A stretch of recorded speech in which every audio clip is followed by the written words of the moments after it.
This meeting is called to order. Welcome everyone to our November regular meeting of the St. Lucie County Planning and Zoning Commission. Please stand for the Pledge of Allegiance and remain standing for the invocation.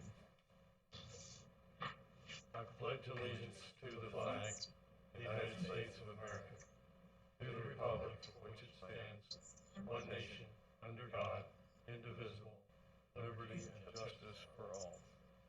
Heavenly Father, as we begin this meeting, we ask that you would guide our thoughts and our actions so that we may have a successful meeting. Please help us to accomplish your goals while displaying your character. We pray these things in your mighty name. Amen. Please be seated.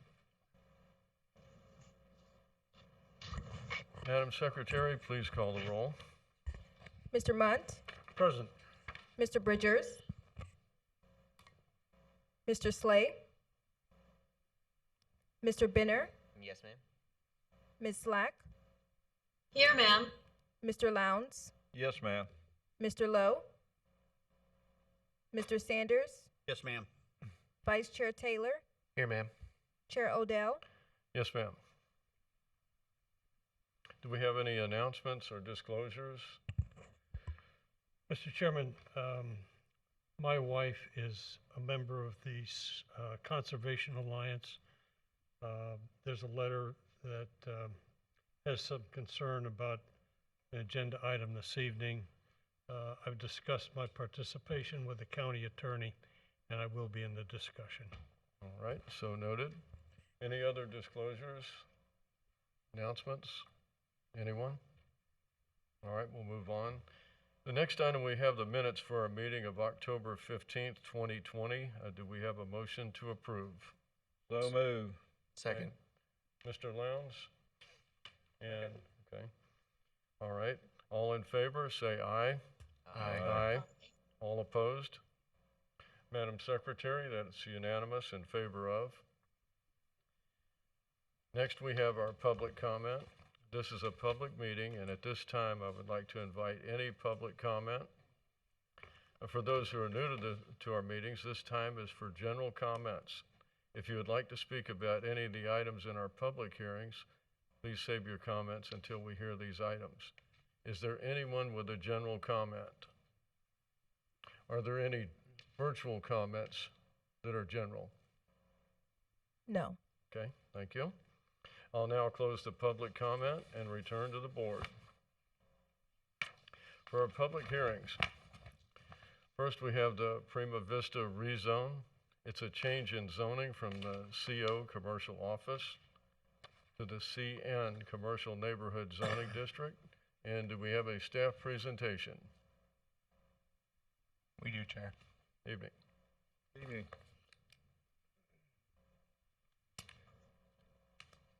Good evening, Chair, members of the Commission. For the record, my name is Chris McCrane, Associate Planner with the Planning and Development Services Department. Tonight I'll be presenting Agenda Item 9A, a rezone petition submitted by Andrew Russo. In accordance with public notice requirements outlined in Section 11.00.03 of the St. Lucie County Land Development Code, public notice was advertised in the St. Lucie County News Tribune on November 6, 2020. Notices were mailed to 52 surrounding property owners within a 500-foot radius of the subject property, and a sign was placed on the properties. The planning development has not yet received any responses at this time. The combined 0.53 acre subject parcels are located at the southwest corner of Prima Vista and Oroso Boulevard in Port St. Lucie. The future land use designation is commercial, which is intended to accommodate all commercial zoning districts as identified under the St. Lucie County Land Development Code. Office and general retail uses are considered the principal uses within the commercial designated areas. The proposed rezoning of the commercial neighborhood zoning district is consistent with the commercial future land use designation as per the comprehensive plan table 1-3 for land use and designation zoning compatibility chart. On March 27, 1990, the St. Lucie County Board of County Commissioners approved Resolution 90-79 granting a change in zoning from the RS4 single-family zoning district to the commercial office zoning district for the subject property. The proposed rezone petition will conform to the minimum lot standards in accordance with the Land Development Code sections 70401 for the commercial neighborhood zoning district. The commercial office and commercial neighborhood are similar zoning districts differentiated by minimum density with similar uses.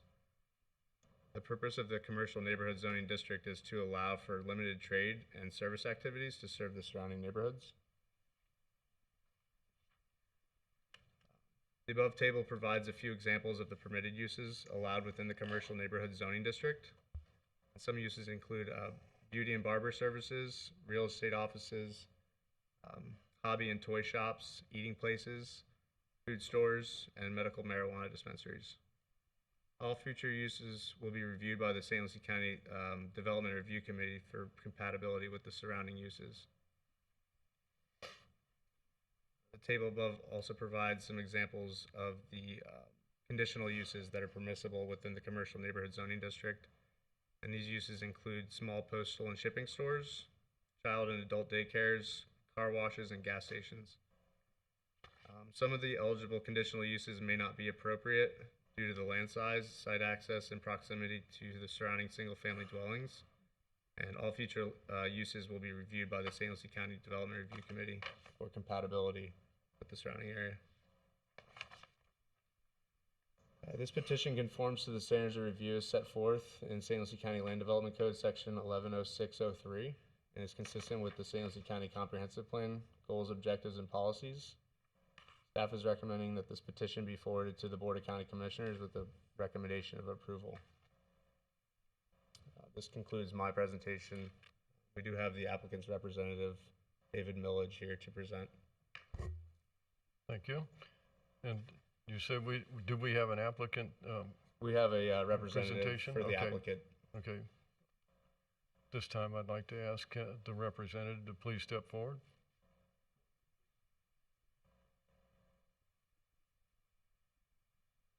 And name and title for the record, please.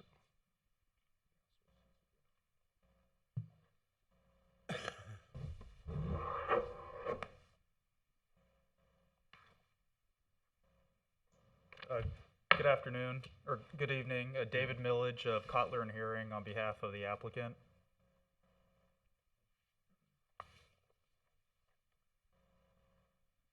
We're here, as Mr. McCrane has stated, for a rezoning of the subject property. The property is approximately half an acre. Its future land use is commercial, and the existing zoning is commercial office, and we're proposing to have it rezoned to commercial neighborhood. Before you is the aerial of the subject property. It's 2 parcels on the southwest corner of the intersection. The northern parcel is currently vacant, while the southern parcel, although within a commercial district, does have a single-family residence, which was built in 1964. Again, the future land use is commercial. The properties to the north, northeast, and to the east are all have the commercial future land use designation, while the properties to the south are residential. The properties to the north of the subject property are within a PNRD, and the property to the east is currently a commercial neighborhood, which is the same zoning district as the proposal. The properties to the south are within the RS4 residential zone. The future development of the site is still in a preliminary conceptual stage. The owner is looking at retail and possibly restaurant opportunities for the site. And currently, with the stage of our economy, it really is a current trend away from office uses. So that's the reason for our application we submitted with the county. And as Mr. McCrane has stated, this rezoning is consistent with the standards found within the LDC section 11.06.03. We do agree with the staff's report. So on behalf of the applicant, I want to thank staff for the review of our application as well as the consideration of the board. Thank you. Questions or comments from the board? Mr. Chair. Mr. Taylor? Chris, I don't know if I missed it in the presentation, but do we know what the zoning is in the Port St. Lucie section on the other side of the canal there? It looks, I think the church is there, or I can't remember. There is I believe it's an animal clinic on the other Okay. side of that drainage canal. Canal there, Yes, sir. okay. Yeah, it's a By right of way. Ravenswood. Right of way directly to the west, and then the animal clinic. Thank you. Anyone else?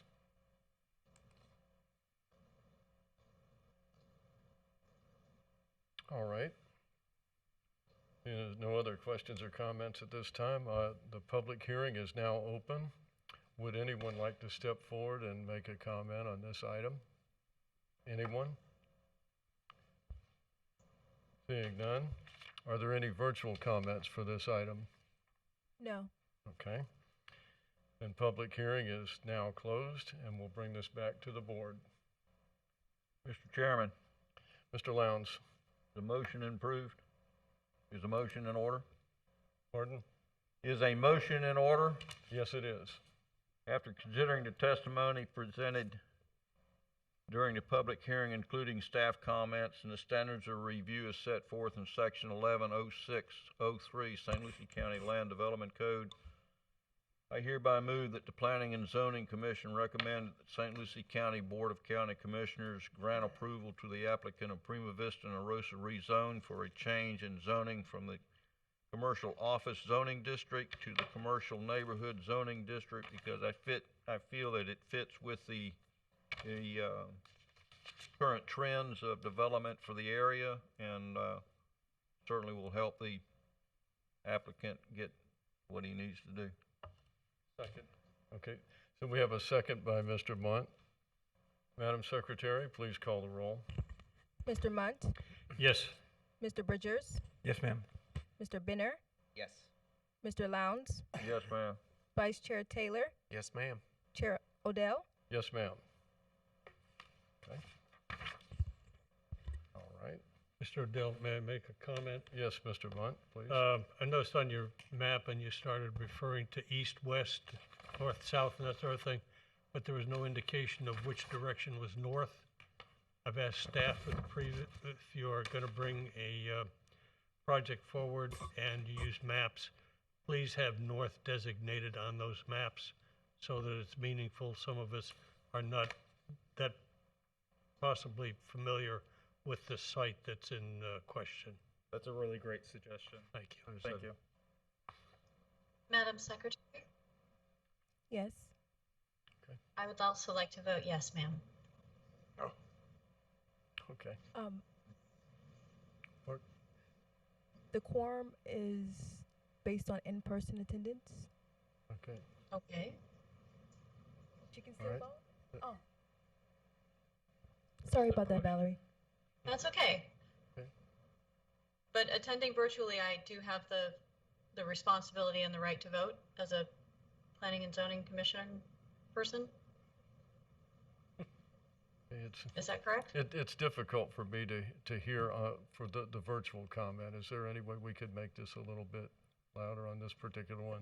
I can hear everyone else Is good, it but Ms. possible to Slack is not coming in very well.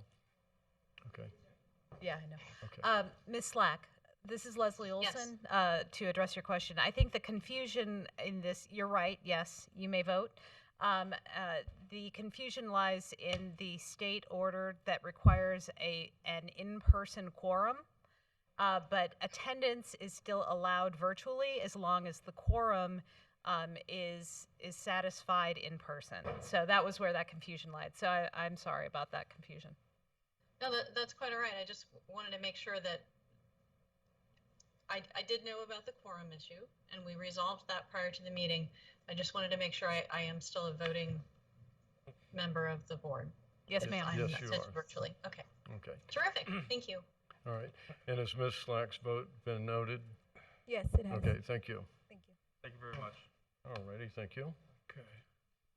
So the question is, can a virtual attendee vote? Yes, They can. right. I was told they can't. So Ms. Slack's vote does count, yes. All right.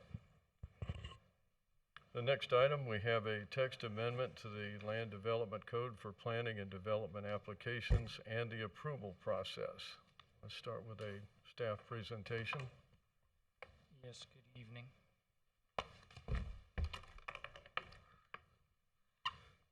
Arrange myself here. Okay. Mr. Chair, members of the Planning and Zoning Commission, good evening. My name is Leslie Olson. I'm the Director of Planning and Development Services. This next item, Ben Balser, our Assistant Director of Planning and Development Services, will be presenting. This item was requested by the Development Review Task Force, which is a wing of the St. Lucie County Chamber of Commerce. They requested that we take a close look at our land development code as a way of addressing the impacts from COVID-19 on our local economy. Is there any way to stimulate our local economy based on taking a close look at our code and seeing if there's any way we could work on our speed to market? This is our recommendation. So Mr. Balser will present. Thank you, Thank you. Leslie. And good evening, Chairman Odell and members of the commission. For the Good record, evening. Ben Balser, I'm the Assistant Director of Planning and Development Services. And tonight I have the opportunity to present a draft ordinance designed to expand the ability for county staff to provide administrative level approvals, alternatives, and phase improvements. In accordance with public notice requirements outlined in Section 11.00.03 of the St. Lucie County Land Development Code, public notice for this item was advertised in the St. Lucie News Tribune on Sunday, November 8th, 2020. The overarching goal of the ordinance is to encourage new and expanding businesses, as well as increase the palatability of non-residential and mixed-use plan development, which leads to superior quality projects through the encouragement of flexibility and creative design options. The ordinance before you is a compilation of multiple text amendments drafted to implement the recommendations of the Development Review Task Force and the St. Lucie County Chamber of Commerce. The goal of the task force is to review the county's regulatory environment and develop recommendations on how the Land Development Code may be amended to better assist the public navigating through the development approval process by reducing or eliminating certain requirements, creating more flexibility in some regulatory language, and improve the efficiency of the county's internal plan review process. While this is a county-initiated text amendment, coordination to the draft proposed ordinance began between county staff and the task force in July of this year. During that time, the county and its residents were in the middle of the COVID-19 pandemic, which placed emphasis on the need for the county to stimulate the local economic development through reducing impediments by creating additional flexibility through administrative approvals, alternatives, and phased development improvements. Since July, staff has met numerous times with task force representatives to review and discuss the draft changes, working out the differences of opinion, and ironing out ideas. I would like to take the opportunity today to thank the members of the Development Review Task Force, as well as internal county staff who have collaborated to get this item to where it is today. The next couple of slides provide a summary of the changes that are addressed in the draft ordinance. This information was also included in a table within the staff report located in your agenda packet. I will go into detail on a few of these items and hit the highlights within the ordinance. However, if you have any questions or would like additional information on any particular section, myself and staff are happy to provide that for you. Again, these are summaries of the proposed changes to the Land Development Code designed to expand flexibility through the administrative approvals and provide development alternatives and phase site improvements. One of the most impactful changes within the draft ordinance is the adjustment of what size project would classify as a minor site plan and therefore be eligible for administrative approval by the Planning and Development Services Director. Currently, the Land Development Code identifies non-residential projects between 6,000 square feet and 50,000 square feet as a minor site plan. Additionally, any multifamily development less than 50 units that does not involve platting would be classified as a minor site plan, and eligible for administrative approval. This amendment proposes to increase these thresholds from 50,000 square feet to 100,000 square feet for non-residential projects and up to 100 multifamily units when the project does not involve platting. We have also included a section within the ordinance that would allow new or expanding businesses that are identified on the county's targeted industry list to develop up to 500,000 square feet and progress through the minor site plan process. The site plan shown on the screen is Maverick Boat Group's approved minor site plan, or major site plan, which permitted over 250,000 square feet of manufacturing space. These larger developments are currently proposed or processed as major site plans and reviewed by the county's Development Review Committee, made up of various reviewing agencies and county departments, and are then forwarded with a recommendation to the Board of County Commissioners as a regular agenda item.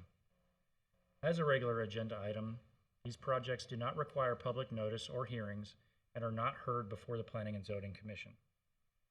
The alteration to the minor site plan classification does not alter the development review standards used by county staff to formulate their recommendations and will not result in any operational change other than increasing the county's ability to provide for improved speed to market on development applications. As we look at it, if we can improve upon getting people through the development review process faster, it will go a long way to improving the opportunities for businesses to expand or get up and running within the county. Planning staff has already begun and will continue to provide monthly updates to the Board of County Commissioners on all development applications that receive administrative approval. The slide you see on the screen currently was from last month's update, where Leslie highlighted all of the previous month's administrative approvals. Development projects where major issues or controversial circumstances are likely will continue to be forwarded to the board for discussion and approval or denial. Going forward, we will continue to keep the BOCC and county administration updated on what's working, what's not working, and where adjustments may be necessary. Another highlight of the draft ordinance is a reduction in the amount of land area classified as open space on the planned non-residential and planned mixed-use development projects on sites over 10 acres. The proposal reduces this percentage from 35% of the gross site area to 25%. Currently, sites under 10 acres are required to identify and set aside 20% of the gross site area as open space. For reference, open space is a broad classification made up by parks and recreational areas, bike and pedestrian paths, marinas, swimming areas, landscape planting areas, floodways, lakes, wetlands, and stormwater retention areas. The text amendment is only applicable to non-residential development, including industrial, commercial, and mixed-use planned development projects, and is consistent with our surrounding municipalities. The motive behind this amendment is to encourage the likelihood for non-residential property to develop through the planned development process, which provides for higher quality development through creative design, including the designation for open space. Contrary to the planned development process, a developer has more incentive to develop a non-residential parcel under the regulations of the straight zoning district, which does not include open space designation or the flexibility to permit innovative design. Conceivably, incentivizing planned development projects will lead to an increase in development projects where open space requirements are considered, leading to more designated open space throughout St. Lucie County. Ultimately, this proposal does not change the current regulations intended to protect intact native habitat, upland and tree preservation, or the county's wetland protection regulations. The example shown on the slide is a depiction of the Kingsgate planned non-residential development you all forwarded with a recommendation of approval to the BOCC in October of last year. This development's open space amenities, such as park area, creatively shaped dry and wet retention areas, pedestrian paths, and benches. The green box indicates what could have been proposed under a straight site plan approval, which could include no identified open space, rectangular detention and retention areas, and no park amenities. While the reduction in open space percentage may decrease the overall size of required open space, through the plan development process, staff is able to encourage features and amenities that promote public benefit. Staff has received comments regarding this particular amendment, which will soon be read into the record. To address these concerns, planning staff has coordinated with the county's Environmental Resources Department to identify an item that we could potentially integrate into this amendment, which would increase the amount of existing native upland habitat on the property required to be preserved as part of the open space requirement from 15% to 25%. Staff feels that this additional amendment would work to promote the goals of habitat preservation, improving groundwater recharge, and reducing stormwater runoff. Staff is open to dialogue and ideas from the Planning Commission, as well as the public, with the understanding of the benefits created through preserved native habitat on development sites. The last item I'll address again places emphasis on promoting the plan development process and improving the standards of future development within St. Lucie County. Staff, along with the Development Review Task Force, have acknowledged the required submittal documents for preliminary plan developments are extremely front-loaded. Currently, the plan development process is not an attractive option for developers because an application requires detailed site planning and engineering work prior to determining if their proposal is acceptable to the Board of County Commissioners. Staff has reviewed this section of the code and identified items that are not necessary to determine if the conceptual preliminary plan development proposal is appropriate, and deferred these submittal requirements to the final site plan stage of the development review. As an example, the current process would be similar to reviewing an individual building permit prior to a development receiving site plan approval. The amendment does not alter the overall plans and documents that will be reviewed by the county's Development Review Committee. However, it does ease the upfront costs associated with the drafting of comprehensive plan sets, surveys, and planning documents. By shifting submittal requirements, a preliminary plan development application will serve as a conceptual plan which is reviewed by staff and approved by the Board of County Commissioners, with the applicant required to submit more detailed plan sets through the standards set forth for minor and major site plans. To conclude, we feel this ordinance addresses the areas and issues identified by the Development Review Task Force and will lead to an increase in economic opportunity provided by future development projects. When it comes down to it, this ordinance is an economic development initiative with a focus on providing for high-quality development and increasing the county's ability to provide for speed to market on development applications. Furthermore, this ordinance is not a carte blanche and does not expand staff's ability to provide certain waivers, but does expand staff's ability to provide certain waivers and expands the administrative approval process to review development proposals in an expedited manner. Staff recommends the Planning and Zoning Commission forward a recommendation of approval to the Board of County Commissioners. And Leslie and I, as well as other staff members here, are happy to answer any questions. Thank you. Okay. Questions or comments from the board? How much time are you Mr. saving Benner? by doing this? You said you're just gonna speed it up, but there's no is it taking the turn time from 6 months down to 1 month? Like, what's the benefit? If you had to quantify it. It takes about a month. It adds about a month of time to go through the BOCC process. Maybe 2 weeks if you're lucky. It kind of depends on where you fall in the calendar, but it's about a month. But we work really hard to move everything through quickly. So, it's not a half a year kind of time savings, definitely. If I may add, whenever we are approached by developers, they always ask, what is the time frame to get approval? That's really big. We're trying to be better about speed to market, and right now our threshold is 50,000 square feet. Well, a developer will build 49,000 square feet just to fall under that minor site plan threshold. Really, is that something that we want to see? We want to see developers develop what they want, what they can grow into. I think that it's a benefit to the county if they actually do develop larger scale projects.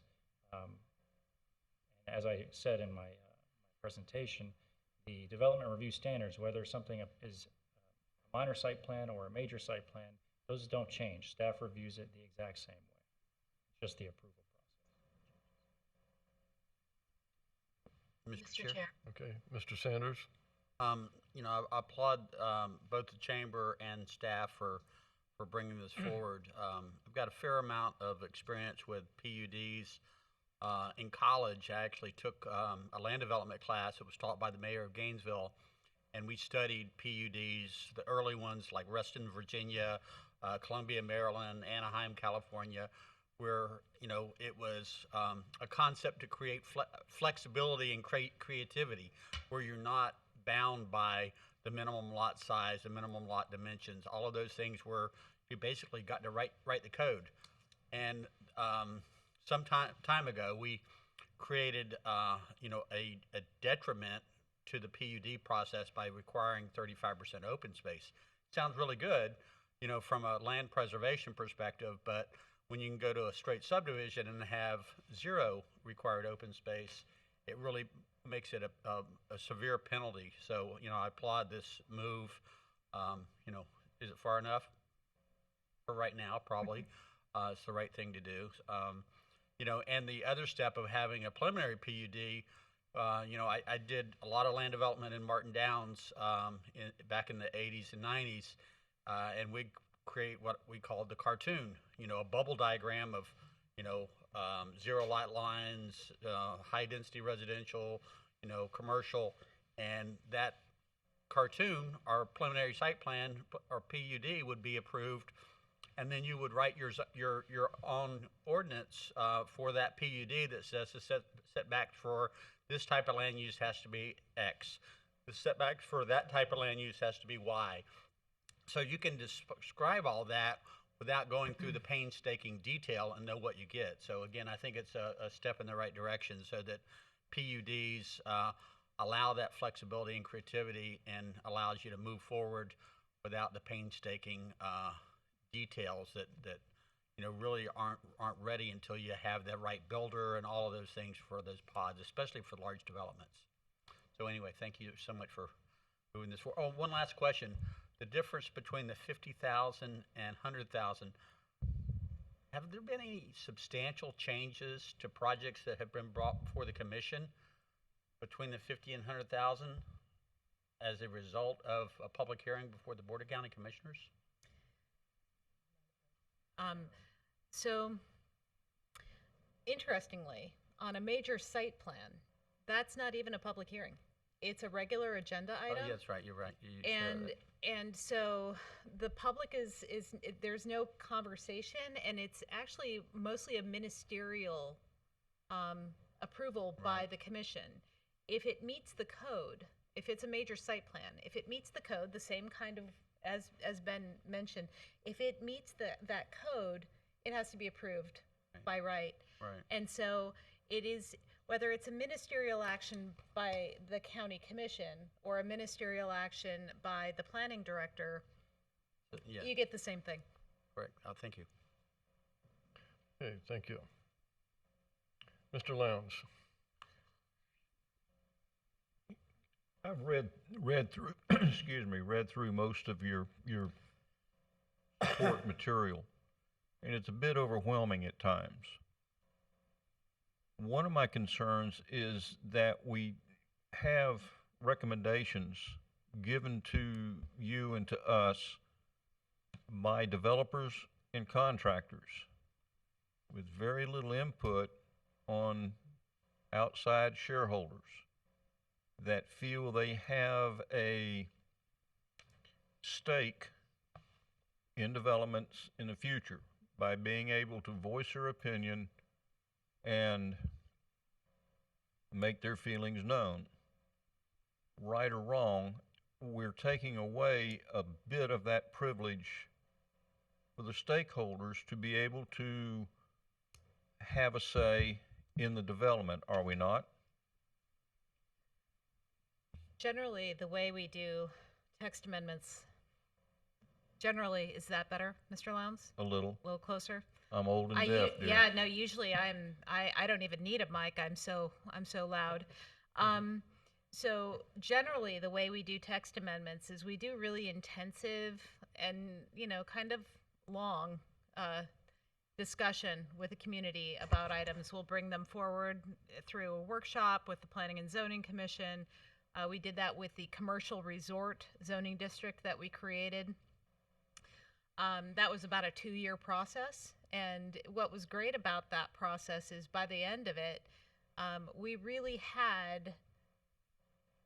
didn't have kumbaya, but everybody really felt like they were heard. And so I'm absolutely in line with what you're saying there. We have moved this forward quickly as a result of the fact that there's 2 reasons. Number one, the impact to the economy as a result of COVID is something that we are trying to move as quickly as we can on. So that's our primary reason. Our secondary reason is that we feel like we can come to you, have this discussion, and if you feel like it's ready with some amendments, then you can move for approval, recommend approval to the BOCC with some, maybe you'd like us to have a public workshop between now and then, or we can also table it. Staff is, we feel fairly conservative in our recommendations. And I think Marty was alluding to that. He said it's far enough for now. We are more protective of some of those regulations because we believe that they work in large part, but we also have a lot of experience with those parts of the code that don't work that well. And one of the things that we have heard from the development community is where our code doesn't work. And we've heard this for years, and we've known we've needed to address it. Should we have addressed it a long time ago? Absolutely. I will tell you that the one planned non-residential development that was up on the screen earlier, the Kingsgate, the Wawa, that site was the source of a long and drawn out argument between the developer and staff because he wanted nothing to do with the planned non-residential development. This was not his choice. The only reason that he did the PNRD was because the comp plan in this particular area of the county required him to do it. And we stood our ground. But he was not happy about doing this PNRD. I can't remember the last time I've done a plan development for someone who wanted to do it. And plan development is where you get your good negotiated outcomes on a site-by-site basis. And we know that. We know our code is not good for plan developments. And so we felt confident in the items we were bringing forward that they did not go too far. We understand, based on some of the comments that we have received, that there are items to address to make sure that everyone understands what we're getting to. And also, I think some of those comments that we received, which you will hear in just a moment when Nadej reads them into the record, helped us develop some ideas to integrate good ways to build habitat into these projects and still get your plan development, as Ben mentioned before, and we'll talk about it more after they read the items in. But if this board feels like it's not ready and we need more time to go out to the public and have more of a conversation, we're absolutely open to that. Ms. Olson, I'm fortunate enough to have sat through all of the early 25 years ago developments in the wee hours of the night in developing these codes. And there were reasons why they were tough. And there's still reasons why they're tough. And I can appreciate what staff has to go through in a plan development, but there's reasons for some of those. Whether they are current today in our modern times, some of them may need to be changed. I'm not convinced that our slow economy is because of the coronavirus. I think we have been somewhat slow in our revision of our rules, and I'm glad to see them come forward for some revisions. But there's some things in this package that I'd like to have some discussion. I'm not ready to vote on this thing tonight. I can tell you that right now. I'd like to know, one, where's the rest of the people that had some objections? I thought this place would be packed tonight. An example is why are we not having any conversation with the fire district about doing away with fire lanes? Or did I misread that? Do I miss that conception somewhere? Do you recall which page you saw that on, sir? I don't One recall of that. 973 in this booklet. While it was long, I don't believe we got 900 pages. No, all it said, I believe, was that the fire district could approve the plans and there were no requirements. They took out the numerical requirements for the water main size and said as approved by the fire district. Page 52. It's about the last couple of pages that has to do with fire lanes and such have you. Am I misunderstanding what I read? Fire lines. There's quite a bit of discussion in this about parking areas. We've had discussions on that before about whether they're paved, whether they're pervious, whether it's packed ground, whether it's gravel, whether it's shell, and such have you. Are you asking us to have staff make that decision instead of us? Or how's that decision made? Okay, let me take the fire lane Sure. question first. That is related, as Ben kind of went through. He said, we're proposing to take things that are required up front at preliminary plan development and move it to final planned development. And so that is one of the items where that's a detail. It's a real detail. The fire lane has to be this much by this much, and there have to be, it's very detailed. And so you have to put that on your plan. What we're proposing is that you do something very conceptual for the preliminary, and then all of that detail comes in at the final. But And there's no deletion of it or anything, is No, there? it's just still moving. part of it. Yeah, it's just moving. Chairman Okay. Odell, Mr. Lowndes, none of the items that were scratched from the preliminary plan development portion within the text that you saw have been deleted. There's still requirements. The only thing that has changed is the timing that You're we- moving it from the front to from the the rear. front to the back, so we can try to incentivize folks to go through that preliminary plan development to try to make that plan development more palatable. So you're hoping that you can get through the first development plans faster?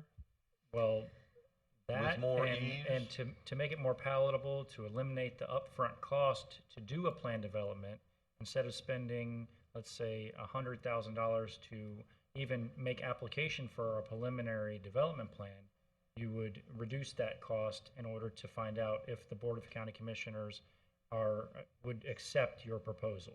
Basically by creating a conceptual plan showing the landscape buffers, how you're going to, is the use compatible with your adjacent properties and that sort of thing. Rather than getting into the nitty gritty engineered plans, stormwater plans and that sort of thing. Some of the deletions I would agree with, specifically on the subject of communication towers. I've always argued there's no reason to landscape a communication tower that's set out in the middle of a 1,000-acre grove that nobody's going to drive by. Mhm. And I think that is an example of a revision that's past time being done. It should have been done a long time ago. But I think that also lowering I'd like to hear, let me rephrase that. I'd like to hear why we want to lower our perimeter fences from 8 feet to 6 feet, and why we want to change the screening around our garbage facilities that are unsightly to begin with. Those are the type of things that I'm a little uneasy with, folks. And I would, Chairman Odell, Mr. Lowndes, I'd like to put your mind at ease there for the, we're not reducing the height between commercial and residential from 8 feet down to 6. We're saying if the residential property owner does not want an 8-foot wall, the ERD director has the ability to reduce the height down to 6 with a signed wall waiver form. So a lot of people see an 8-foot wall as more of an institutional look, and would prefer to have a 6-foot wall with landscaping rather than an 8-foot wall next door to them. So you're putting the onus back on the shareholders around this development to have a stake in whether they have an 8-foot or a 6-foot choose fence. what they would like to see. Okay. And the second item was dumpster enclosures. So our current land development code only requires dumpster enclosures for commercial developments when they're adjacent to residential. We want to amend that, and this is one instance where we're actually tightening up the code. We feel that if you have a dumpster enclosure on your site, no matter what the adjacent use is, it should be screened. So that is one area where we're tightening up the regulations. We feel that that's a good thing to do. Sometimes questions are asked for clarity, and appreciate what you just said about that, and it makes more sense to have it all done rather than just for residential areas. That needs to be a part of some of your work in the explanation of some of this. We've had a few comments, virtual comments. They are all pretty negative on the 25% rather than 35%. Ms. Olson, sir, would you, either of you, expound on what that gives us or gives a developer rather than 25 versus 35? Yeah, if you could go over this slide one more time a little slower. I think I didn't really understand it at first. No, we might need Corey for I'm that. a little slow. Corey, come on up. And perhaps if you could further explain the Environmental Resources Department's comment and how that fits in as well. Yes, ma'am. Thank you. It's this part. Good evening, Chairman Odell, members of the board. The exhibits displayed before you highlight on the left the approved Kingsgate planned non-residential development. That project required a minimum of 35% green and open space, and because it's a planned non-residential development, it required integration and innovative design for that open space. It also had a limitation on stormwater conveyance areas being part of that open space requirement unless they were activated. And so let me clarify, exclusive stormwater areas in a PNRD cannot contribute to that open space. Do that again, please. Let me clarify.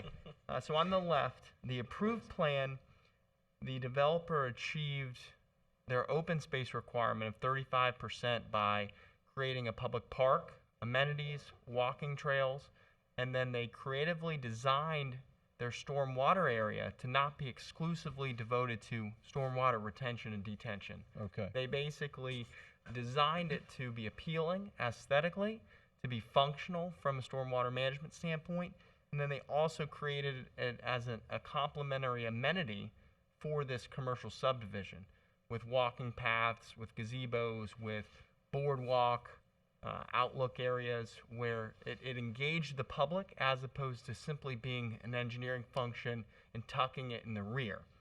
So the secondary exhibit, which is a side-by-side, would indicate if this project was a straight zoning proposal, we may end up with that type of design. where it's simply a rectangular stormwater maintenance area, a small, dry retention area, and no park amenities, no added value. And so what the conversation is, through the modification of the open space requirement, is we're trying to encourage folks to pursue a planned development, provide innovative design, and to activate their open space, and put aside straight zoning projects in some of these growth areas, which would render that type of mundane or more rigid design. So when we are talking to a developer, and tonight we had a straight rezoning to commercial neighborhood, when they design that site in the future, it's just over a half acre, they're required to meet stormwater requirements of the county, but there's no design criteria from an appearance or activation of open space. There's actually not even a minimum open space criteria for them in a straight zoning. They have to have landscape buffering around the perimeter of the vehicular use area, the typical 15 feet along Prima Vista or 15 feet along Aroso. They'd have to have 10 feet of landscaping along their other adjacent property lines and some tree islands in the parking lot. But, and we did have the conversation with that applicant actually in the past, we were encouraging them to consider planned non-residential development, to custom cater a selection of uses, but also establish some general areas where they would like to have active, more usable open space. Something that might have tied in with the canal along the west side or created an additional buffer on the south side. But the planned development gives staff and the applicant the flexibility and the ability to kind of design and critique the site to custom fit how it assimilates and how it blends with our community.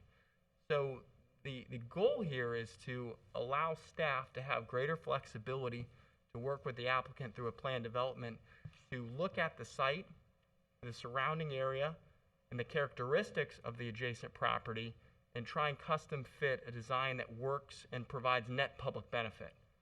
Some of the challenges we've had when we're making the sales pitch for a planned non-residential development, someone reads immediately 35% of their property is encumbered and has to be maintained as green and open space before they even begin designing the usable economic value of the property, of their building, their parking, their access, and other traditional commercial facilities. And so what this amendment looks to do is marginally reduce that, still have a baseline standard, a minimum that we can work from, and ensure that they're making higher quality open space than simply trying to meet a figure or a number for open space.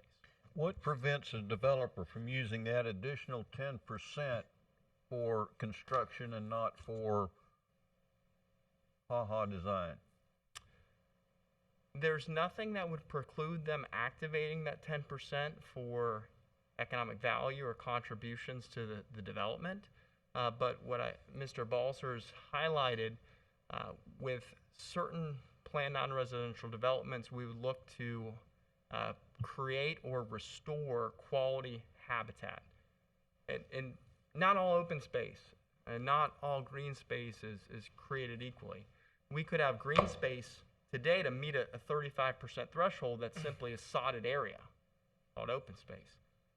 But what we're seeking to do is ensure that it's active, that it has plantings, that it could create habitat for an ecosystem, that it complements not only the project and what's being developed, but the surrounding area. What's the open space percentage if they don't go the PNRD route? There's no codified minimum. Okay. It's traditionally a function of how they design their property and how much they need space-wise for stormwater or required landscape buffering, which are other standards in the code that would not be amended through this. Okay. Or Chairman Odell, Mr. Taylor, or if there's any upland preservation areas, if they use that route to do tree mitigation, or if there's any wetlands that are preserved on the property, that would be counted as well. Okay. It's on a site-by-site basis. Right. If you go straight zoning and it's a minor or major site plan, there is technically no open space requirement. Okay. And to build on that, in the same manner that I stated that not all designed open space is created equally, The same thing, undeveloped property is not always the same. We're looking at 5 acres of fallow ag land versus 5 acres of untouched native habitat that has, a variety of native vegetation on it. So that's as a factor into any particular design proposal and how they meet other standards of St. Lucie County Code, which place priority on landscape buffering, screening, shade provisions, stormwater maintenance, and other standards that this county has developed over decades. Mr. Chair. Mr. Vaughn? Thank you, Chairman. Ms. Olson pointed out that you've known for years that work needed to be done on this, and now all of a sudden, because the Development Review Task Force has come forward and said, we'd like to have you consider some things. And what I heard initially was that we're worried about the COVID virus problem and how we can stimulate activity.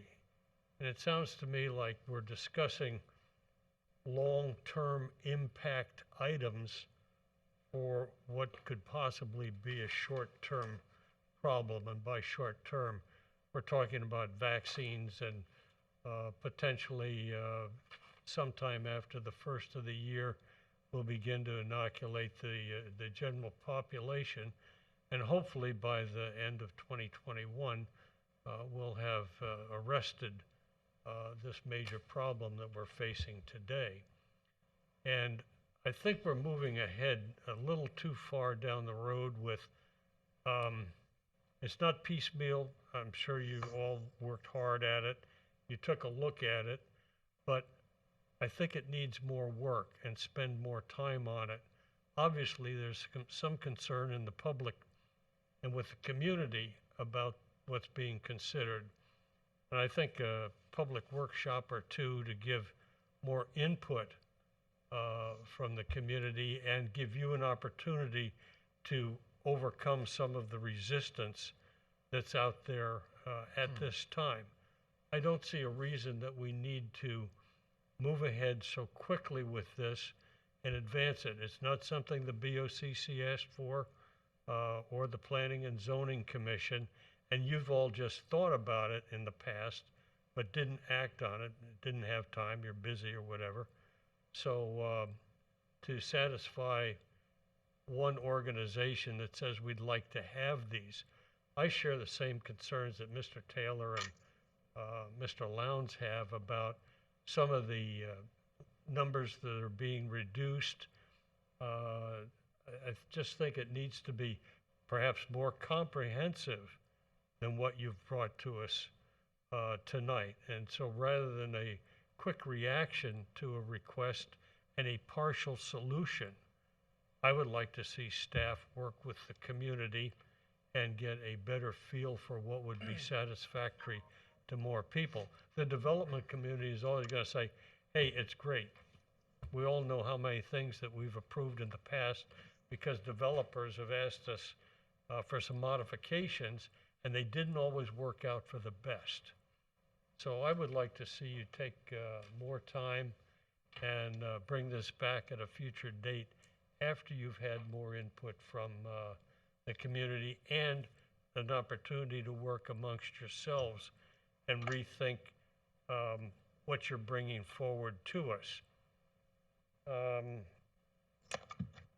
think that pretty much, I think tabling it at this time would be a good idea that Mr. Lowndes suggested, and give you an opportunity for more public input and not just trying to satisfy the development community at this time. This isn't anything that the general public asked for, and yet they are the people who will be most impacted by the changes that we might make. So I would like to see you go forward with more community knowledge, and that's a two-way exchange, an opportunity for you to explain what you're trying to do as well as hearing what the general populace would find satisfactory. Thank you, Mr. Chairman. Mr. Chairman, Yes. Ms. Slack? Ms. Olson and your whole team, I applaud your thoughts, work as far as deferring some of those initial requirements for the site planning process from the preliminary planning process to the final planning process. That's an excellent incentive for development and to give people the energy to consider projects and to begin moving forward with things without feeling extremely encumbered with a whole bunch of unnecessary and expenses that are coming along sooner than they should in the process. I think that's a great move. And I think you will see more people inclined to pursue their ideas and be able to get businesses rolling sooner. People are more inclined to start off with a small amount of risk, and once they're encouraged by an initial approval, then they're willing to start putting out more money and seeking financing and things for all the further detail that's needed to develop the project. I think that's a terrific move. Thank you. Thank you. That's a great suggestion that I'd love to see put forward today. Okay. Thank you, Ms. Regardless Luck. of what we do with the other items. Other questions, comments? Mr. Chair. Mr. Taylor or Mr. Bridges? Who was? Taylor. Mr. Taylor, okay. Just to kind of summarize Corey's dissertation there about the open space requirements. I think if I'm understanding it correctly, we're reducing the requirements to a PNRD to encourage a PNRD. That way we have further control and are actually increasing the amount of open space the more PNRDs that we have. Conceivably, yes. Okay. The more planned developments that you have, the more open space that you will have. Right, okay.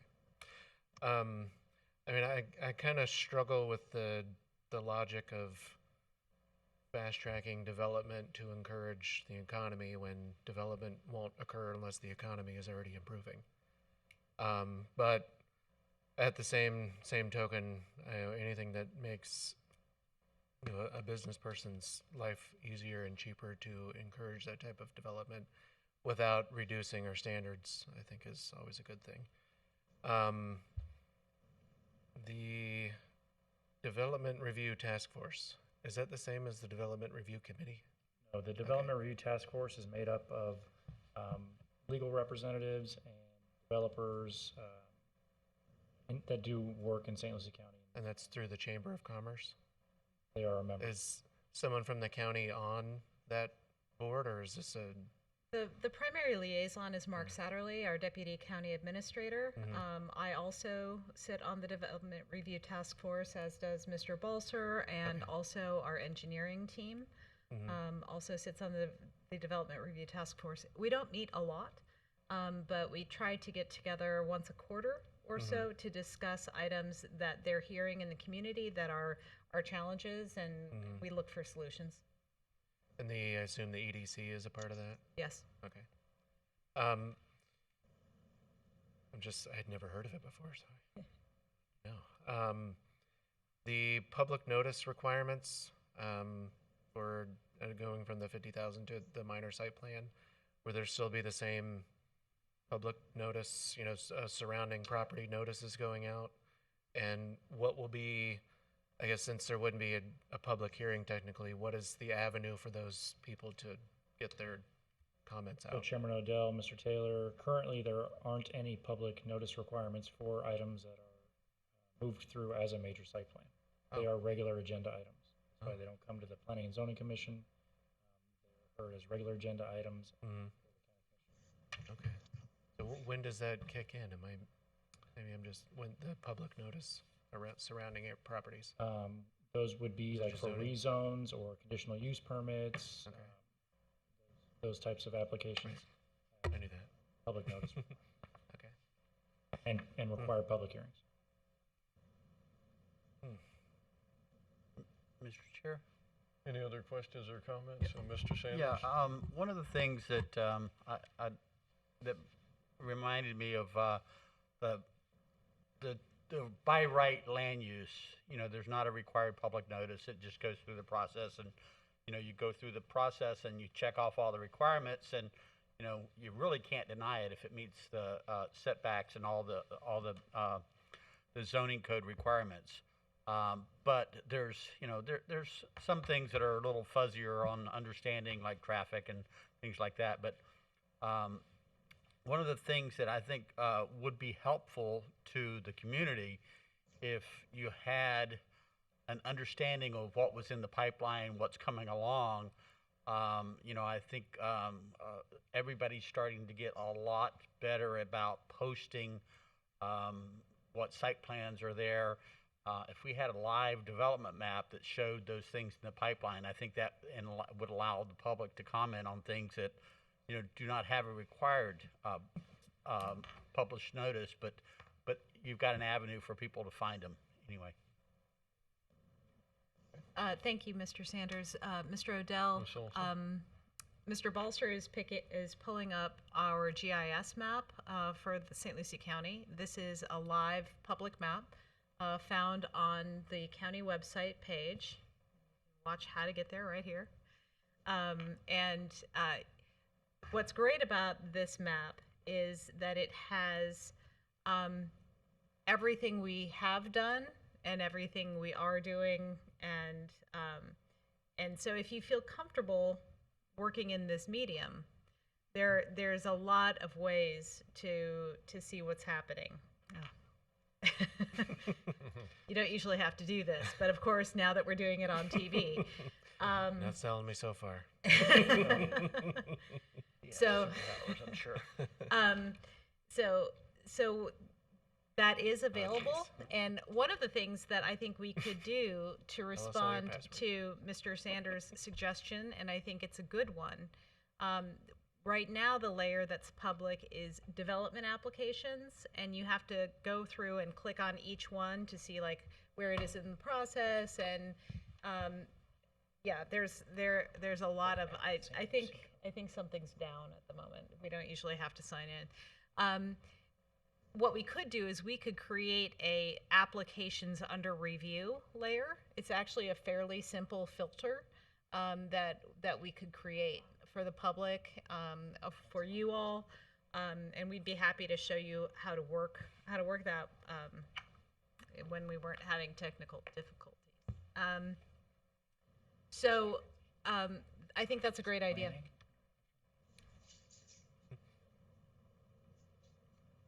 Mr. Chair. Mr. Taylor.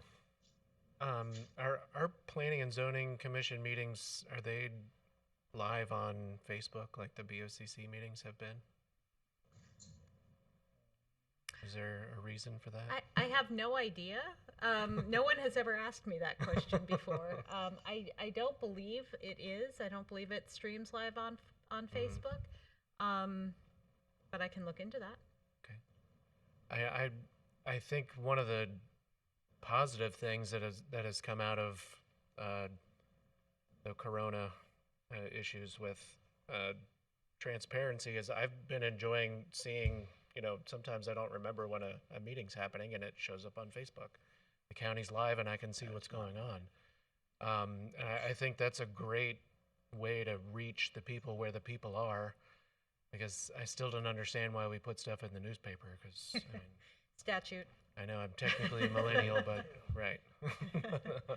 I agree. haven't seen a newspaper in person in 10 years. It's much more effective to reach out. I don't know if that's something social media we can maybe request, or at least put that in the minds of the communications department. Happy to send that message along. Because I think we're a stepping stone to once it gets to the BOCC, and at this point they've already heard it, and then maybe that'll get them to the BOCC meeting to put their input in. So Corey and Ben and Maddie were able to solve the problem. If you pull up our land use planning interactive map and you go to the layer list down on the bottom of the screen with the green button down there, thing that looks like a stack of papers, what will be pulled up is this layer list, which gives you different layers to lay over top of the map. The one that is selected right now is development projects. So it's right now very busy because these are all of the development projects that have been or are or have been withdrawn or approved or denied. It's anything we have an application on. Wow. So you go through and you click on it, and then it gives you some more information. This, What we this could particular one go is the ahead. Kingsgate Center that we were just talking about, which was a PNRD. It tells you who the project planner is, what the date that we received the application, and the project description, and what the outcome was. This was approved in December of 2019. So, but I think what we could do, GIS works in our department, and I think it would be a fairly simple matter to add a currently under review layer. We can probably find a more descriptive term than that, but so that people can just look at the map and see where where things are Just that are happening active. right now. Yeah. I like that. I do too. This looks pretty confusing. Yeah, it's color But coded. that's stuff that could have been approved 20 years ago that nothing ever happened. Or Right. withdrawn, Or withdrawn, yeah. a number of different. And if there's multiple possibilities. projects, you kind of have to tab over here.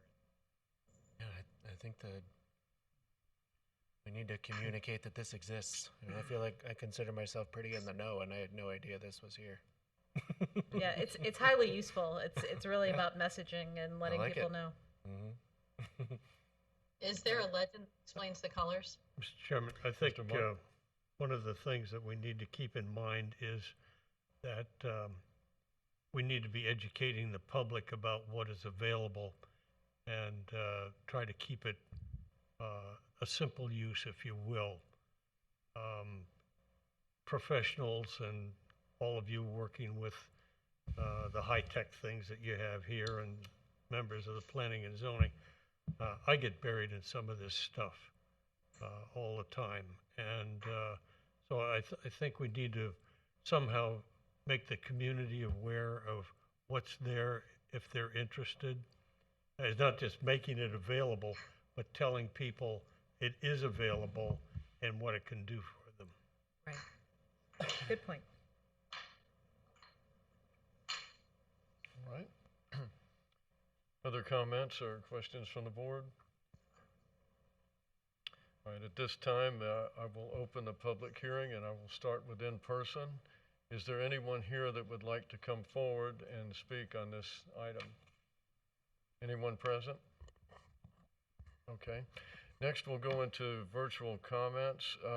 Madam Secretary, for the record, please read the virtual comments and cite the names and address for each one. Okay. Pat LaBalbo, 8390 Delphinium Court, Port St. Lucie, Florida, 34952. I do not want staff to be able to approve the requirements for open land use when building, lowered to 25%. Perhaps permitting requirements and exceptions for use should be increased, not decreased.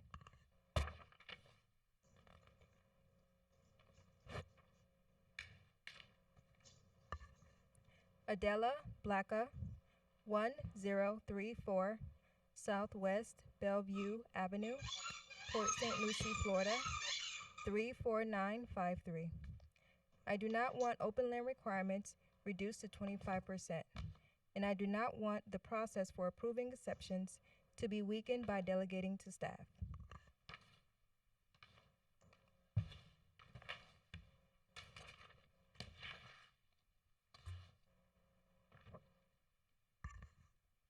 Sherry Anker, President of Conservation Alliance of St. Lucie County.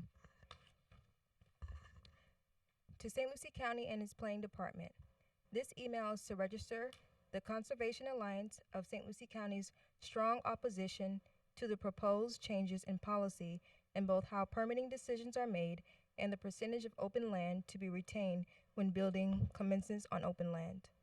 First, we wish to emphasize that in order for the county to truly be a representative democracy, its citizens must be allowed their say when weighty decisions such as approving exceptions to permitting are considered. If these decisions are delegated to staff, there would be either no input from its citizens before the decisions are made, as well as institutional barriers to holding anyone accountable for bad decisions once they are made. We insist that these decisions continue normal process of public hearings and input prior to decisions, which also allow for elected representatives to be held accountable by their constituents for the decisions they make. Second, as the county's population grows, and with that the health of our environment becomes more at risk than ever before, the Alliance cannot overstate how critical it is to retain as much open land as possible. The open lands soak in water that would otherwise need to be directed into stormwater drains and onto our lagoon, the North Fork of St. Lucie River, and other waters. The net effect will be to increase pollutants into our waterways. We are expecting more extreme weather events due to climate change, so this benefit is no small matter. Lessening the amount of open land could also lead to increased flooding and stormwater systems becoming overwhelmed due to the expected rise in precipitation. Open lands are available for soils and flora, hopefully native flora, to perform their ecological function of absorbing carbon. Open land gives more mental health benefits for human psyches. Along with the county's legacy of creating a fabulous park system, the feel of open space provides a welcoming and home-like identity for residents as well as visitors. We ask that you take advantage of protecting this rare quality while you still can. Once gone, the changes are permanent. Madam Secretary, for the record, I went to their site. Does anyone know approximately how many members are part of this organization? And also, are all of the members in a general consensus to this comment? Okay, please I'm not proceed. aware.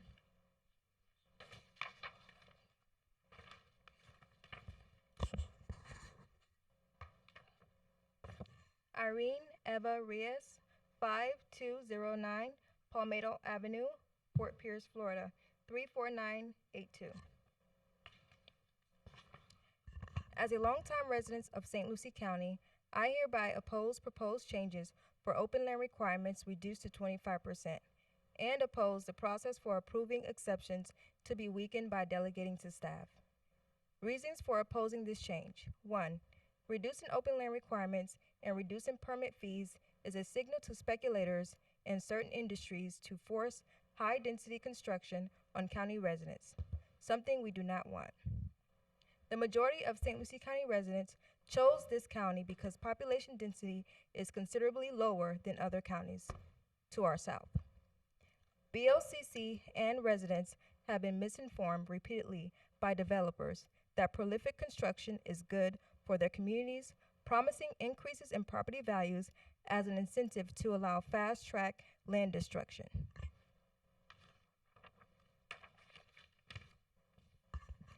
They also dangle the prospects of job creation in an attempt to push cash residents to allow redundant construction.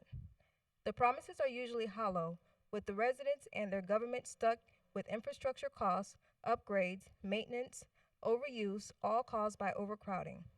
Construction jobs are a high bait and switch, considering these are temporary at best. 2. Lowering fees, delegating to a department which is already hardworking and understaffed, exasperates problems and pressure on county governments and staff to approve higher volume at lower revenue and at lower standards for consideration. This is an opportunity for local and regional construction businesses to instead meet actual needs by transitioning into construction types and patterns which better meet the needs and standards residents have for open space and businesses. There should always be a premium placed on businesses which renovate and repurpose structures over constant demands for wholesale land destruction for new construction. We have choices to make, standards to uphold, and expectations to meet as a community. Let us use natural resources wisely and challenge businesses to meet our needs instead of us meeting theirs.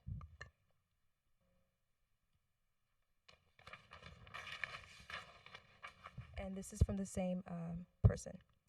Good afternoon, Ms. Netwick. Many thanks for your note this morning. It's truly appreciated. I do hope I have not misinterpreted the described intended changes. Based on the announcement materials I read in the deciding to respond. My chief concern, to recap, are too much land disturbance fueled by industry-driven construction and not need-driven construction.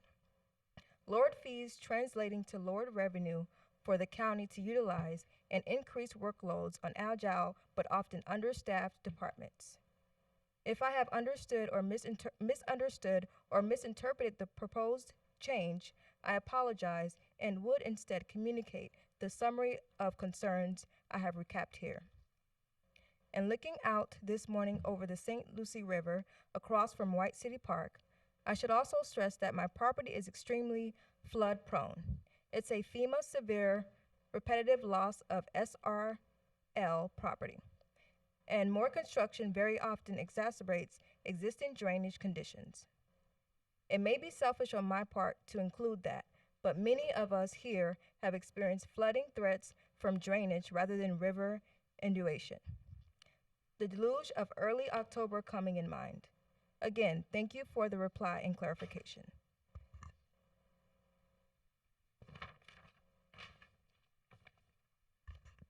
Robert Matthias, 6450 Southeast South Marina Way, Stuart, Florida, 34996. Opposed to lowering opening of space requirements. Water quality is too important. That concludes the comments. Stewart? Yes, sir. I beg your pardon? You had one from Georgia?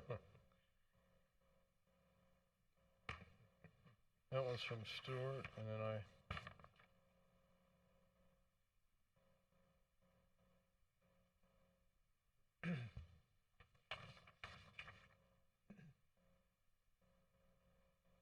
okay, let's send one over again. All right. Mr. Chairman. Mr. Lowndes, let me close the, okay, do you have a comment for the public hearing? No. 'Cause I'm getting ready to close it. Sure. Okay. Public hearing is now closed, and we're back to the board. Mr. Lowndes? Ms. Olson, Mr. Buckler, I'm amazed at what you're asking for, and I applaud a lot of it. I really do. It puts the pressure back on staff to make the decisions, to move ahead, and do the correct things. It makes it probably harder for you to make these decisions, knowing what is in stake with the developments. You're faced with all the problems that we don't know you even have. We sit up here on the board and think, well, that's good. And you all fight the battles. I think a lot of this helps you, gives you ammunition to help the battles and move the county ahead. But I'm still not totally comfortable with making a decision tonight to approve this. I'm with Mr. Munn. I don't know whether I want to have a workshop. I want to digest some of this. I want to think about some of this. I want to ask you all some questions concerning it as it comes up. I think it's a pretty good leap. I think it's a good leap. I think it's a leap of faith that we, as a sounding board for the county commissioners, are putting back to you all. I'm willing to take that leap, but I need to ask some questions. I need a little bit more comfort zone. I want to feel a little bit more fuzzy about this than saying I do tonight. Mr. Chairman, I would like to see this tabled at least till next, well, do we have a meeting in December? That is up to the board. Let me ask you this, Ms. Olson. If we postpone this until 2021, what does that do to the development and to your office? Does it just prolong the activity?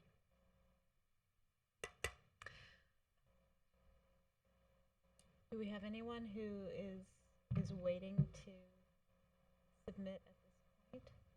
We could also suggest a believe that workshop anything will be rather than a regular meeting. I'm sorry, Mr. Odell? We could also suggest a workshop for this item rather than a regular meeting. Right, we could set up a time, you know, a different time than the third Thursday in the evening to workshop this item with the board, and allow the public to come in and, you know, have a conversation with us about it. That's definitely one option. Another option could be, that, and I believe Ms. Slack brought this up, she really liked the idea of postponing those requirements for plan development to final. And she said, if nothing else, can we move that forward tonight? We could cut it up that way. You could make a recommendation for only that portion of the code to move forward if the board itself is comfortable with that and maybe needs some more conversation on the other pieces. But I would be happy to try to set up a workshop soon so that we could come back to this and move it forward. I do feel like this will help our community move forward faster. It's incremental. It's not like the CARES Act funding where people are getting a check in their mailbox or in their bank account. But one of the things that we are committed to doing here at St. Lucie County is looking at every part of what we do to see how we can move our economy forward faster. And that's what we're trying to do. Not trying to pull a fast one on anybody. This is all very, very transparent. We're just trying to move quickly. So we would be happy to set up a workshop with this board and advertise it to the public and let all these folks know. We actually tried to reach out to all of these people today to see if we could clarify any of their questions. So we're open to whatever this board would like to do. Ms. Olson, is legal counsel with us virtual? Yes, sir. Ms. How- Young? How can we form a motion to approve what Mrs. Slack has offered, which I think is correct, and not pass all of it at one time? I ain't that smart, folks. How do we do that? Is that a specific Mr. section in Chairman? here? Yes. Mr. Taylor? Sorry. I'm just looking at the summary. If we Yeah, the summary. pick out a specific section and 11:02. Chairman that as a Odell, piecemeal. Mr. Yes, sir. Taylor, it's 11:02:10, submittals for plan developments.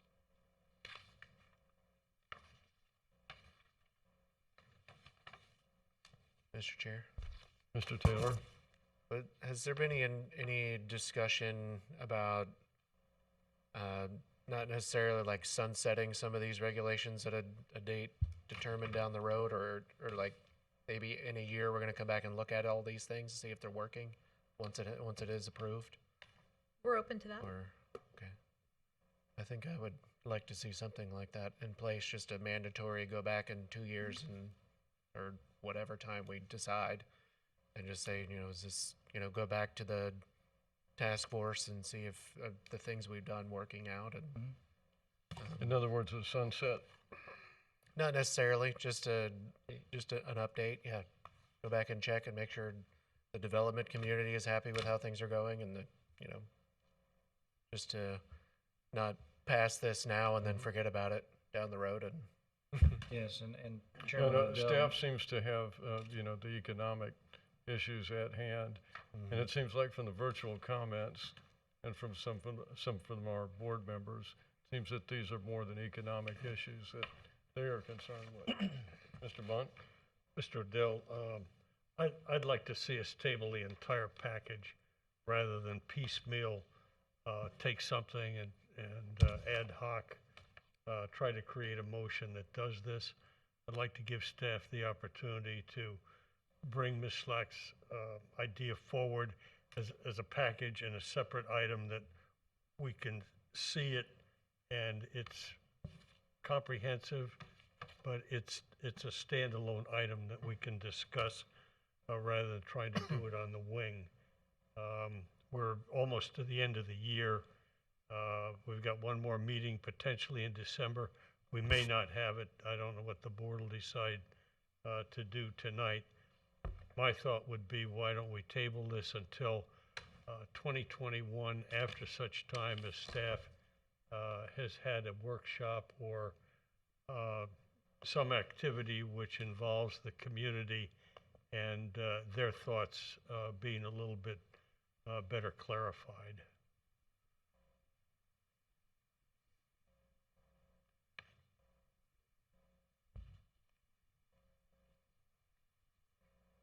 Any other comments from the board? Ms. Slack, have you got a comment? Ms. Slack? Can hear her. It's you're not showing that she's muted, but Yeah. Ms. Slack, we cannot hear you. I can't hear her. Yeah, I can't either. Can you hear me now? Yes. Nobody can. Okay. Okay. Barely. Let's hope we don't hear the squeaky dog toy too. All right. So to reiterate what I said before, I really do think that the removal of certain items from preliminary to final makes a tremendous amount of sense. It's an easy box to check to start off with right away, and to make that quick response to COVID-19 to spur business owners to try and move forward with things and try and help keep their businesses going or moving forward in a way that's not possible right now, because maybe the nut is just too big to tackle. I'd like to see that move forward as soon as possible. And I think the workshop idea is terrific for all of the other items, but this one is so clearly a benefit. I don't think it really needs a workshop. The rest of it, yes. Let's get the public in there and help have them and us better understand the other issues. And if it's All right, not Mr. objectionable to the board, I'd Ms. Slack, like to make a motion about that. It may appear to be simple, but it's a 2-page plus section, and there's a lot of material in there.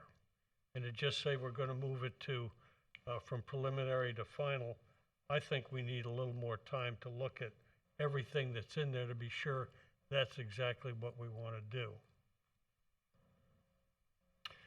My suggestion is to move for a workshop. Any other comments, Yeah, one question. Mr. Bridgers? You guys said that Mr. right now Bennett, there excuse really me. isn't anything pending, so whether we pass that one section now or if we did the workshop and pass it, I mean, as soon as we pass it, it's effective. There's nothing pending right now, so it's not like it's someone's project's hinging on tonight's vote, it sounds like. So I agree with Ms. Slack, but at the same time, if it's not going to make or break anything, I mean, it's not the end of the world if we have to split this into two for the next meeting, whether that's December or January. It's the holidays. I mean, I don't see it's that pressing, so I think we'll be all right either Yes. way we go. Mr. Chair, Mr. Taylor? I just want to echo that. I think it'd be an easy compromise to move that 1102 10A maybe to its own agenda item in December, if we can't get the workshop and everything done by then with everything else. But I definitely would like to see a workshop on this with. I'd like to see Or a members of the workshop as public. well. Anyone else? Would we, Mr. Chairman, yes, I wouldn't do that. I would like the workshop as well. Reading all of this, being, I guess, with the new guy on the board, I'm still kind of swimming in all this information. And so, I'm in favor of what, we're hearing tonight. In the process of moving things forward. I like that, but for me to make a better informed decision, I either need to have some extra classes with someone or we have the workshop to bring me up to date. That would be helpful for me at least. okay, Mr. Mott? I would say we bring Ms. Slack's suggestion forward at the next available meeting, and then the overall consideration of the total package after a workshop sometime in 2021. Mr. Chairman, Mr. Munn, are you Mr. Lyon? suggesting then we don't have a meeting on this in December? No, I'm saying we bring Ms. Slack's suggestion forward at our next available meeting, whenever that is. If we meet in December, we discuss it in December. If we don't, we discuss it in January. And If we meet in December, what date would that be? Anybody know? Anybody got a calendar? Somebody's got a December, phone. would it be the 17th? 17. I mean, I think Let for me- me, I'd like to see that done. Yeah, in- let me in inject December. something here. I was going to put the December meeting that we would vote on into the other business, but I think that it's going to tie in with this, with what we're talking about tonight. So we might as well put the two together. Ms. Olson, do we have any, as far as any critical items forthcoming for the December meeting? Anything that would create a hardship if we did or did not have the meeting? There is no hardship. We have, there is a rezoning moving forward for the December meeting. However, we have issued a temporary use determination so that this business owner can use the property until their rezoning goes through. So there is no hardship there. So there's no problem with that. So we could easily move this into January, or we could have just this item only on the December one as well. So we could Yeah, I decide that in the any other business if you'd like, or, I mean, the other business, or we could decide that now. I'll leave that open to the board. Mr. Chairman, December the 17th is not a busy shopping day for me. I just as soon have a meeting and let's move on with this. Get it ready. Mr. Chair, you know, Agreed. when we talk about having a workshop, it takes a lot of time. If you have other agenda items on there, it gets to be a very unmanageable meeting length. So having a single item would be a great idea. The rezoning will be pretty quick. It'll be like Yeah. tonight. It would be kind of like this an evening, FYI. you know, the rezoning would be fairly quick in the very beginning. We'll put the housekeeping at the end, if you'd like. But I guess it's basically up to us and how, I don't, you know, again, travel's kind of restricted for most of us, so You need a motion? it'll be up to us if we want to have the December meeting, and this could definitely be on that meeting as well. This item. Say we make a motion to move the 11.0 to the next available meeting, and then we'll vote on December meeting. All right, Mr. Taylor, your motion, please. Motion to go to a workshop with the rest of it. I don't know how I'm supposed to word that. And I had it written down. Move the 11.02.10A to the next available meeting. Do we have a second? What, second? Mr. Munt, second. All right. So when's the workshop potentially? I don't want it during the holidays personally. So I don't mind taking up Ms. Slack's suggestion at the December meeting and then whatever your rezoning is. But I want to give you ample time to really work on this and have the workshop meaningful from the standpoint of the community. I'm tired of hearing from people that say, you people, you know, what did you do here or there? And, you know, things pop up all the time and people ask me, you know, well, how did that happen? Well, it's partially their fault because they didn't attend a meeting or they didn't make their desires known. But I don't think we're doing a real good job, frankly, of communicating to the residents in the county what we're doing in development in St. Lucie County. Let me add something there also. By having a workshop or meeting right around, you know, several major holidays, everything from New Year's to Thanksgiving and Christmas, all the other holidays celebrated around that time. A lot of the public might think that we're kind of, you know, trying to pull the wool over their eyes like they've done before when we've had any meetings. That's why we've generally tried to avoid the December meetings, you know, for the public attendance or for that reason, so that they could be better informed. So probably would be better, my 2 cents would be to have this after the holidays. Hell, Washington's going to cancel Thanksgiving and Christmas anyway, aren't they? Not in Florida. Oh, yeah. Mr. Miss Vaughn? Miss Olson, will you bring us a cleaned up 110210? Yes, sir. That will be on the next agenda on December 17th. I'm looking at our dates in January, and our regularly scheduled meeting will be on the 21st of January. And I don't know off the top of my head if we have anything for that meeting coming up. Too far in advance? Not sure. If it's a if it's a light meeting night, we can just hold the workshop on that night. I like that. My proposal would be that we wait until mid-December, and then we decide whether or not we will hold a separate workshop apart from our January meeting when we reconvene on December the 17th. Does that work? Is that considering a December 17th meeting, or? Yes, I think maybe we haven't gotten the direction. I think we did get the direction from the board that the motion was so. to I think I still have a hold motion the on the meeting in table. December and vote on 11 to 10 That was my 11 to motion. 10 yeah.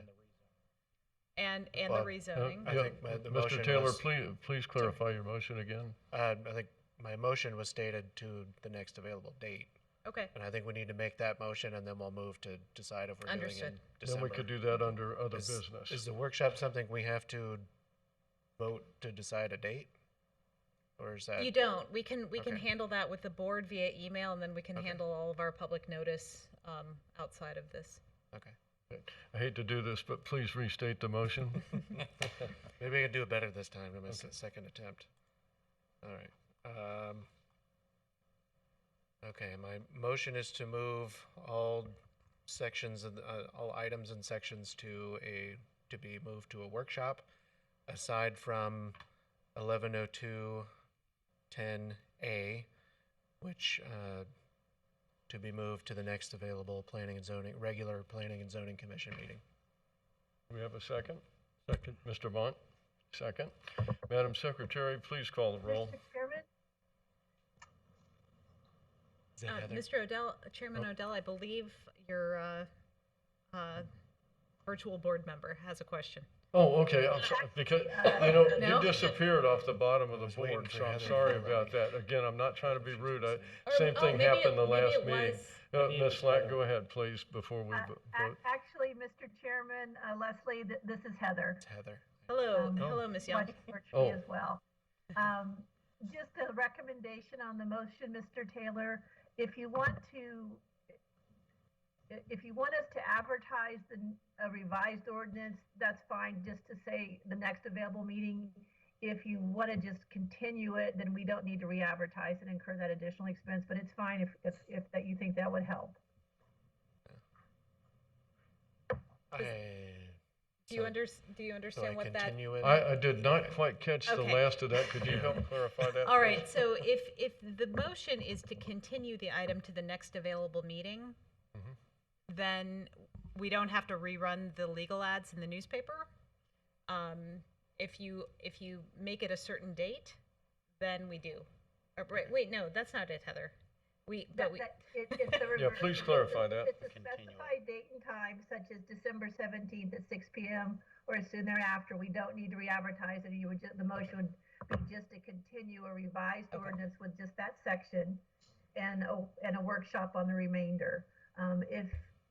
If you want to do it at a date other than December, then you can just say that it be rescheduled for a later date. I think maybe what the board may then want to decide is whether or not you want to hold the December meeting on December 17th first, and then make that motion. So I think Hold the December meeting and to discuss 1102. To hold the public hearing on that section, 11:0. And then hold the public hearing later? No, to hold the public hearing, my understanding is that the December 17th meeting, if that's the meeting that you choose to go with as a board, we would bring back just this section of the ordinance that deals with 110210 as your public hearing to make a recommendation as the P&Z to the Board of County Commissioners for approval. Okay. And then we would do the workshop at another time. Okay. Okay, so the only thing in December is going to be the section 110210, whatever it is. And that rezoning. That And what? there's a rezoning, Okay. and if we hold the meeting, we would schedule that item as well. So I'll amend my motion to continue that item to the December 17th meeting. Okay. Okay, so noted. Second. Newspaper's silly. All right. Madam Secretary, please call the roll. And Ms. Slack has disappeared off, so I can't Right. tell if there's any. I'm here. Okay. All right. Just so you know, you're not on my screen. Or That- mine. Okay. I'm Madam not on my Secretary, screen please call anymore the roll. either. I don't get it. There you go. There you go. Oh, there she is. Okay. More than you show up. Please proceed. Mr. Munt, Yes, ma'am. Mr. Bridgers, Yes, ma'am. Ms. Slack, Yes, ma'am. Mr. Benner, Yes, ma'am. Mr. Lowndes, Yes, ma'am. Vice Chair Taylor, Yes, ma'am. Chair Odell. Yes, ma'am. All right. Workshops, there are no items scheduled.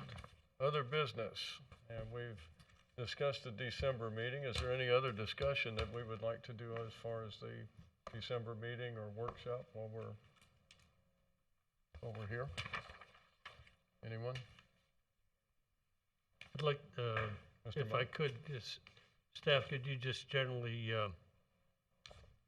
give us an overview of how you would put word out to the public that we're going to hold this workshop? Well, so generally when we do workshops, we think about which stakeholder groups are going to be most interested in it, and we try to reach out specifically to them to purposefully check in with those stakeholder groups and notify them of the date and time of the location. We also do social media pushes through our county's communications division, as well as ads in the newspaper and any flyer notices where we think it might reach the audience that would be the most interested. That's generally how we do it. Okay, that's fine. I just wanted to be sure that the general public got an opportunity to know this was coming up. Do you have any recommendations? No. Okay. It is really tricky. That's the hardest part of, I think, what we do is getting the message out about what we're doing and getting people to be interested enough to come. So that's the tricky part. So we're always open to ideas. Okay. Any other business? We have a motion to adjourn. So moved. All right, Mr. Lowndes? This meeting is adjourned.